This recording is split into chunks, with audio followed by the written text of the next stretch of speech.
সব কথা বললে কি সম্পর্ক বাঁচে, নাকি কখনো কখনো একটা কথা বলাই সম্পর্ক ভেঙে দেয়? একটা সত্যি কথা বলি, সব কথা বলা মানেই সবসময় ভালো কিছু হয় না। ধরো তোমার খুব রাগ হয়েছে, মাথা গরম অবস্থায় তুমি এমন কিছু কথা বলে ফেললে যা হয়তো সত্যি কিন্তু খুব কষ্ট দেয়। সেই কথাটা একবার বের হয়ে গেলে তুমি পরে হাজারবার বললেও আমি আসলে ওভাবে বলতে চাইনি, কথাটা আর ফিরিয়ে নেওয়া যায় না। কারণ সম্পর্ক শুধু সত্যের ওপর দাঁড়িয়ে থাকে না, দাঁড়িয়ে থাকে সম্মান আর অনুভূতির ওপরও। অনেক মানুষ ভাবে আমি তো সত্যি কথা বলেছি, এতে সমস্যা কোথায়? সমস্যা সত্যি কথাই না, সমস্যা হলো কখন, কিভাবে আর কোন অনুভূতি নিয়ে বলা হচ্ছে। একটা ছোট উদাহরণ দিই। ধরো কেউ তোমাকে বলল তুমি আগের মতো নেই। এই কথাটা দুইভাবে বলা যায়। একটা হলো রাগ করে, অভিযোগের সুরে, আর একটা হলো শান্তভাবে, যত্ন নিয়ে। কথা একই, কিন্তু অনুভূতি পুরো আলাদা। এই কারণেই সব কথা বলা দরকার, কিন্তু সব কথা সব সময় বলা দরকার না।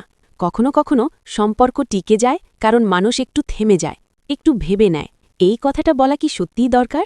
মনে রেখো, সম্পর্ক ভাঙে শুধু মিথ্যে দিয়ে না, অনেক সময় ভেঙে যায় অযথা বলা সত্যি কথাতেও। তাই প্রশ্নটা হলো, সব কথা বলে ফেলাটাই কি সাহসের পরিচয়, নাকি কখনো কখনো কিছু কথা না বলাও পরিপক্কতা? কমেন্টে জানান আপনার মতামত। আর ভিডিও ভালো লাগলে আমাদের ফলো এবং সাবস্ক্রাইব করতে ভুলবেন না।